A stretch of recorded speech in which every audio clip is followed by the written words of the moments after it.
Hello friends, एक और नई कहानी के साथ। सुहानी को आज लड़के वाले देखने आ रहे थे। सुहानी बहुत ही अच्छी कंपनी में जॉब करती थी। अच्छा पैकेज मिलता था उसे।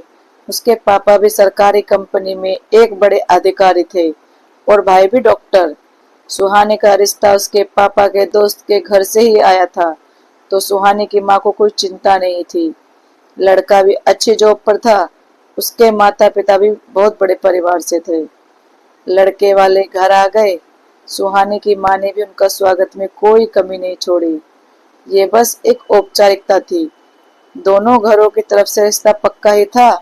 अब तो बस शादी की डेट फाइनल करने की बात चल रही थी। इसी बीच लड़के की माँ ने बोला, बहन जी, आप तो जानते हैं कि हम कितने बड़े परिवार से हैं। हमारे यहाँ किसी भी चीज की कोई कमी नहीं है, पर हम चाहते हैं कि हमारे बेटे की शादी बहुत ही शानदार हो।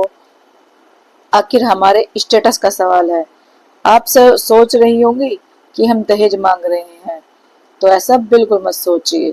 हमें कुछ नहीं चाहिए। आप जो भी देंगे अपनी बेटी को देंगे। हमने भी अपनी बेटी की शादी की पिछले साल।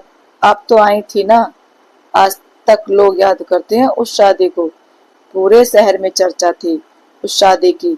आखिर हमने अपनी बेटी को एक से एक बढ़कर चीज जो दी थी। पूरे 50 लाख का खर्चा आया था हमारी बेटी की शादी का। आखिर एक ही तो बेटी थी हमारी, इसलिए हमने तो किसी के कहने का मौका ही नहीं दिया। दिल खोल के खर्चा किया था।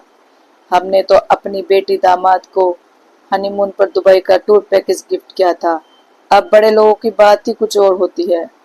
आपकी भी तो एक ही बेटी है। आप भी अपनी बेटी को ऐसे ही खाली हाथ थोड़ी विदा करेंगे। हमें तो कोई भी दिलचस्पी नहीं है कि हम अपनी बेटी को क्या देते हैं, पर आपका भी तो स्टेटस है। भाई डॉक्टर है और भाई साहब की नौकरी का तो सबको पता है। बहुत कमाया है उन्होंने। अब दिल खोल के खर्चा करने का दिन आया है। सुहानी के माता पिता लड़के की माँ की बातों को समझ गए थे। उन्हें पता चल गया था दोस्ती की आड़ में कहीं ना कहीं लड़के की माँ ने अपने दिल की बातें कह दी। वो खुद तो कुछ नहीं मांग रही थी, पर अपने स्टेटस का बहाना बनाकर एक तरह से दहेज की ही मांग कर रही थी। सुहानी के माता पिता ने लड़के वालों को शादी के लिए मना कर दिया, क्योंकि वो ऐसे घर में अपनी होनहार बेटी की शादी नहीं करना चाहते थे, जहां हर बात को पैसे से तोला जा रहा था। स्टेटस की आड़ में पानी की तरह पैसा बहाने को सही बताया जा रहा था। दोस्तों, आपको ये कहानी कैसी लगी? अच्छी लगी हो तो लाइक कमेंट और शेयर करें। चैनल को सब्सक्राइब करें। Thank you.